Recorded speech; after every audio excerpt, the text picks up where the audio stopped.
ইনশাআল্লাহ যদি বাংলাদেশ জাতীয়তাবাদী দল ক্ষমতায় আসে, কোরআন সুন্নাহর আইনের বিরুদ্ধে কখনো আইন করবে। গাজীপুরে একজন সাংবাদিককে কি এই চাঁদাবাজনা কিসের বিষয়ে নিউজ করার কারণে ইট দিয়ে তারে থেতলায় এনেছে। এগুলো কি বাড়াবাড়ি না? কি আজীব অবস্থা, কি আজীব তামাশা। এগুলা রাজনীতি কে বলছে? বঙ্গবন্ধুর রাজনীতি, জিয়াউর রহমানের রাজনীতি, জামাতের রাজনীতি, জাতীয় পার্টির রাজনীতি। রাজনীতি মানুষকে মানুষ মেনে নেওয়ার। আমাদের এই মহল্লায় নেতা থাকে না, মারছে কাউরে, ঘর ভাঙছে কারো, তাহলে এগুলো কি শুরু হয়েছে দেশের মধ্যে? মানে এত বাড়াবাড়ি আমরা করতেছি যেটা মানুষ পরিচয় দিতে লজ্জা লাগে। জোরে বলেন ঠিক কিনা? জাহিলি যুগের আলোচনা শুনে আমরা কাঁদতাম যে বাবা তার মেয়েকে গর্ত করে গর্তের মধ্যে ফেলে দিয়ে পাথর চাপা দিয়েছে। কাঁদছি না আমরা এই ওয়াজ শুনে? এটা শুনে আপনাদের কি কোনো রিয়েক্ট নাই আপনার? এই যে পাথর দিয়ে মানুষ মেরে ফেললো, গতকালকে ইট দিয়ে থাপ্পায় মানুষ মেরে ফেললো, আপনাদের কোনো রিয়েক্ট নাই। অথচ আইয়ামে জাহিলিয়াতের ওয়াজ শুনে কত মানুষ কাঁদতেছে। কেমন নিষ্ঠুর! কথা বলেন না কেন? তাহলে এখন আপনি চুপ কেন? প্রত্যেকটা জায়গা থেকে আমাকে প্রতিবাদ করতে হবে, আমাদেরকে প্রতিবাদ করতে হবে। যদি আমি আল্লাহর গোলাম হয়ে থাকি, আল্লাহর গোলাম হয়ে থাকলে কখনো অন্যায় দেখে চুপ থাকতে পারে? একমাত্র ভয় করব কাকে? আল্লাহ। ওয়াজতানিবুত তাগুত, তোমরা তাগুত থেকে নিজেদেরকে বাঁচিয়ে রাখো। 1 নাম্বার হলো সীমা লঙ্ঘন করা যাবে না, 2 নাম্বার হলো বাড়াবাড়ি করা যাবে না, 3 নাম্বার হলো অহংকার করা যাবে না, 4 নাম্বার হলো বিদ্রোহ করা যাবে না, 5 নাম্বার হলো অবাধ্য হওয়া যাবে না। এইভাবে আরো অসংখ্য তাগুত শব্দের অর্থ রয়েছে। তাগুত শব্দের পারিভাষিক অর্থ বর্ণনায় চমৎকার 2-1টি তথ্য দেওয়া হয়েছে। ইবনে কাসির আলাইহির রাহমা, যিনি তাফসীর ইবনে কাসিরের লেখক, আলহামদুলিল্লাহ বলেন, জগৎ বিখ্যাত একজন শ্রেষ্ঠ ইমাম ও আলেম মুজাদ্দিদ, তিনি বলেছেন তাগুত হলো এমন সব শয়তান ও পথভ্রষ্টকারী যারা আল্লাহর ইবাদতের পরিবর্তে অন্য কিছুকে মানুষকে আহ্বান করে। জোরে বলেন নাউজুবিল্লাহ। তাগুত শব্দের ব্যাখ্যা দিয়েছেন ইবনে কাসির আলাইহির রাহমা। জোরে বলেন সুবহানাল্লাহ। এমন সব শয়তান পথভ্রষ্টকারী যা আল্লাহর ইবাদতের পরিবর্তে কার? জোরে বলেন কার? তাহলে আমরা শুরুতে শুনলাম আনিউবুদুল্লাহ, আমরা দাসত্ব করব কার? যদি আপনার জীবনে, আপনার পরিবারে, আপনার সমাজে, আপনার রাজনীতিতে, আপনার অর্থনীতিতে, আপনার সমাজনীতিতে আপনি তাগুতের আনুগত্য করেন, আপনি যতই নিজেকে মুসলমান দাবি করেন, আপনি আর মুসলমান থাকতে পারেন না। সোজা কথা। ইবনে কাসির বলেছেন শয়তান ও পথভ্রষ্টকারী যা আল্লাহর ইবাদতের পরিবর্তে অন্য কিছু, অন্য দিকে মানুষকে আহ্বান করে। জোরে বলেন নাউজুবিল্লাহ। ছোট্ট থেকে একটা ছোট্ট কথা বলি। একজন ভাই একজন ভাইকে ধরেন একটা থাপ্পড় দিছে। বিচারের সিস্টেম আছে না নাই? কোরআনে বিচার আছে না নাই? আপনার মন মতো যদি আপনি বিচার করে ফেলেন, কোরআন সুন্নাহ মোতাবেক যদি এই বিচারটা না করেন, আপনি তাগুতের অনুসারী হয়ে গেলেন। জোরে বলেন নাউজুবিল্লাহ। কথা বুঝাইতে পারলাম? জীবনের যত জায়গায় যত সমস্যা, সমস্ত জায়গায় সমাধান দিবে কে? আরো জোরে বলেন। এখানে যদি আপনার মন মতো অথবা 2-3 জনে বৈশা, আমাদের সমাজে যেটাকে বলা হয় জুরি বোর্ড, কি বোর্ড? প্রত্যেকটা মনে হয় মুহাদ্দিস। হ্যাঁ, জুরি বোর্ডের সদস্য প্রত্যেকে মুফতি, মুফাসসির। তো তারা কি জুরি বোর্ড করবে? ধ্বংস তো এখানে। আরো বিষয় হলো এরা সমাজের স্পর্শকাতর বিষয়গুলোতে খামখেয়ালি করে। জোরে বলেন ঠিক কিনা? প্রশ্নই আসে না। আরে বাবা, যেই নামাজ আপনি পড়তেছেন কিসের জন্য? জান্নাতে যাওয়ার জন্য, ঠিক কিনা বলেন? কথা কি বোঝা যায়? আমি নামাজ পড়তেছি কিসের জন্য? সবাই বলেন।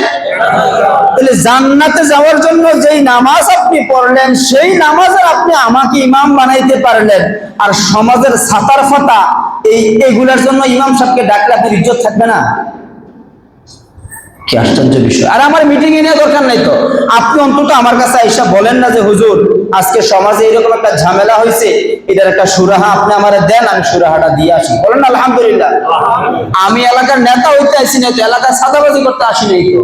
আমার কথা হলো প্রতিটা বিষয়, ব্যক্তি জীবন, পারিবারিক জীবন, সামাজিক জীবন, রাষ্ট্রীয় জীবন, অর্থনৈতিক জীবন, আমরা যারা আল্লাহর দাসত্ব মেনে নিয়েছি, আমরা যারা জান্নাতের আকাঙ্ক্ষা রাখি, তারা প্রতিটা কাজ করব কার নির্দেশে? এটাই তো আমার চাওয়া। এখানে তো আমাকে আমি জাহির করতে আসি নাই। প্রয়োজনে আমাকে বাদ দিয়ে আপনি যে ইমাম সাহেব আনবেন তার থেকে পরামর্শ নেন। যদি তার থেকে কোরআন হাদিসের আলোকে পরামর্শ না পাওয়া যায়, আরেক আলেমের কাছে যাইবেন। জোরে বলে সুবহানাল্লাহ। কিন্তু আপনারা কি করতেছেন সমাজে? দুই চারজন একসাথে বৈশা একটা মন করার কথাবার্তা বলে দিয়ে দেয়, নাউজুবিল্লাহ বলবেন না? আপনি কি এটা ইনসাফ করলেন না জুলুম করলেন? আপনি কি একবার ভাবছেন? অবাধ্য হওয়া, যেটা তাগুতের অনুসারী। জোরে বলেন নাউজুবিল্লাহ। ইমাম ইবনে কাসির রাহমাতুল্লাহ আলাইহি কথা বলে শেষ করেন নাই। ইমাম মালিক রাহমাতুল্লাহ আলাইহি, মালিকি মাযহাব আছে না নাই?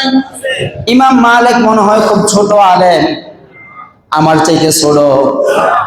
সারা বাংলাদেশে যত আলেম আছে তারার চাইতে ছোট। সবাই বল না কেন? ইমাম মালিক সারা পৃথিবীর মধ্যে 4 জনের মধ্যে একজন শ্রেষ্ঠ আলেম এবং ইমাম। তিনি বলেছেন তাগুত হলো এমন সত্তা যার কাছে বিচার কার্য পরিচালিত হয়, অথচ সে আল্লাহর কিতাব দিয়ে বিচার করে না। জোরে বলেন নাউজুবিল্লাহ। আপনার কাছে আমার কাছে মানুষ বিচার চাইবে, ফয়সালা চাইবে। আল্লাহ তাআলার শ্রেষ্ঠ একজন বান্দা ইমাম মালিক আলাইহির রাহমা বলেন, সে বিচার কার্য পরিচালনা করবে, তবে সে কোরআন সুন্নাহ মোতাবেক বিচার কার্য পরিচালনা করবে না, সে তাগুতের অনুসারী হয়ে যায়। জোরে বলেন নাউজুবিল্লাহ। তাইলে আমরা এই কাজগুলাতে কি মানবো বলেন? কোরআন এবং আমরা কার গোলাম? আরো জোরে বলেন সাবধান। আলহামদুলিল্লাহ, আমাদের দেশের 5ই আগস্টের পরে পরিবর্তনের ফলে গতকালকে না যার আগের দিন দেখলাম বিএনপির একজন সিনিয়র নেতা সালাউদ্দিন আহমদ, তিনি বলেছেন ইনশাআল্লাহ যদি বাংলাদেশ জাতীয়তাবাদী দল ক্ষমতায় আসে, কোরআন সুন্নাহর আইনের বিরুদ্ধে কখনো আইন করবে। আমরা সবাই বলি আলহামদুলিল্লাহ। এটাই তো আমাদের চাওয়া। আরে কে সালাউদ্দিন, কে আব্দুল কাদের, এইগুলো নাম নিয়ে তো আমাদের কোনো কি নাই। যেই ক্ষমতায় আসুক, একজন হাবশি গোলাম যার নাক ঠোঁটের কাছে লেগে যায় এমন গোলামও যদি ক্ষমতায় আসে, কোনো আপত্তি, কিন্তু চালাতে হবে কি দিয়ে? এইটাই তো চাওয়া। আপনি 1000 বছর ক্ষমতায় থাকেন, আমার কোনো আপত্তি, কিন্তু আমাকে যখন কোনো নির্দেশনা দিবেন, দিতে হবে কি দিয়ে? কারণ আমি যেতে চাই কোথায়? আরো জোরে বলেন, আরো জোরে বলেন। জান্নাতে কি নিজ মন মতো করলে যাওয়া যাবে? জান্নাতে যেতে হলে মানতে হবে কার আইন?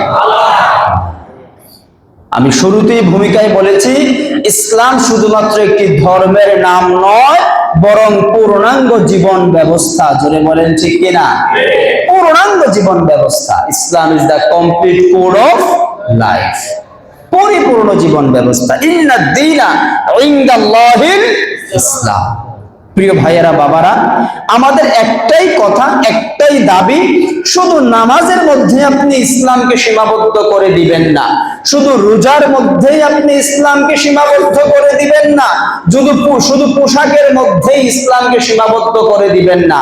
আপনার আয় ব্যয়, এখানে ইসলাম দরকার আছে না নাই? কথা বলেন। সমাজের কৃষ্টি কালচার আচার অনুষ্ঠান আছে না নাই? সেখানে ইসলাম দরকার আছে না নাই? প্রতিটা কাইকে কাইকে, এই যে দেখেন, এই যে গত 2-3 দিন আগের ঘটনা, পুরা পরিবার মিলে ওমান প্রবাসীকে আনার জন্য এয়ারপোর্ট গিয়েছিল। কয়জন মারা গেছে আপনি কি ভাবতে পারেন? তাহলে আপনার বিয়ের অনুষ্ঠানে আপনার মৃত্যু আসতে পারে কি পারে না?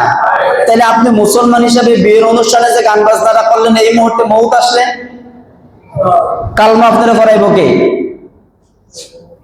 বলেন আপনি, কালমা কে পড়াবে? পড়ানোর সুযোগ আছে? তাইলে এই বিয়ের অনুষ্ঠানে গান বাজনা বাদ্যযন্ত্র আমরা যারা আল্লাহর গোলাম কখনো করতে পারি না। একটা উদাহরণ মাত্র দিলাম। এভাবে প্রতিটা জায়গায় কোন কাজে আমি আল্লাহর গোলাম হিসাবে আল্লাহর অবাধ্য হয়ে আমি কোন কাজ করতে পারি? আল্লাহর অবাধ্য যারা হয়ে যায় তারা তাগুতের অনুসারী হয়ে যায়। জুড়ে বলেন নাউযুবিল্লাহ। এজন্য মুআজ্জাজ হাজিরিন, প্রতিটা ক্ষেত্রে আমরা কোরআন এবং সুন্নাহর আলোকে জীবন পরিচালনা করব। কোরআন এবং সুন্নাহর আলোকে জীবন পরিচালনা করলেই আমরা সঠিক পথে থাকতে পারবো। এই মর্মে আল্লাহ তাআলা সূরাতুল বাকারার 256 নম্বর আয়াতে বলেন, فَمَن يَكْفُرْ بِالطَّاغُوتِ وَيُؤْمِن بِاللَّهِ فَقَدِ اسْتَمْسَكَ بِالْعُرْوَةِ الْوُثْقَى। জোরে বলেন আল্লাহু আকবার। যারা তাগুতের সঙ্গে কুফরি করে, অর্থাৎ তাগুত থেকে নিজেকে হেফাজত করে, তাগুতকে অস্বীকার করে, সুবহানাল্লাহ বলেন। তাগুতের 4টা অর্থ বলেছিলাম, 4টা না 5টা? 1 নম্বরে হলো সীমা লঙ্ঘন করা, সবাই একটু মনে রাখবেন। 2 নম্বরে হলো কি করা? বাড়াবাড়ি করা, মাশাআল্লাহ। 3 নাম্বার হলো অহংকার করা, সবাই বলেন একটু। আরে ভাই, না শিখলে জানবেন কেমনে? 1 নম্বরে সীমা লঙ্ঘন করা, 2 নম্বরে বাড়াবাড়ি করা, 3 নম্বরে অহংকার করা, 4 নম্বরে বিদ্রোহ করা, 5 নম্বরে অবাধ্য হওয়া। কি হওয়া? অর্থাৎ অবাধ্য মানে আল্লাহর অবাধ্য হওয়া যাবে না, বিদ্রোহ মানে আল্লাহর বিরুদ্ধে বিদ্রোহ করা। সুবহানাল্লাহ বলবেন না? অহংকার মানে আল্লাহর সাথে অহংকার করা যাবে। বাড়াবাড়ি মানে আল্লাহর বিধানের ক্ষেত্রে বাড়াবাড়ি করা যাবে। সীমা লঙ্ঘন মানে আল্লাহর বিধানের ক্ষেত্রে সীমা লঙ্ঘন করা যাবে। সুবহানাল্লাহ বলবেন না? এইভাবে যদি প্রতিটা ক্ষেত্রে আপনি নিজেকে গুছিয়ে নিতে পারেন, নিজেকে আপনি সাজাতে পারেন, আল্লাহ তাআলা কোরআনে বলেন, ওয়ায়ুমিন বিল্লাহি ফাকাদ ইসতামসাকা বিল উরওয়াতিল মুসকা।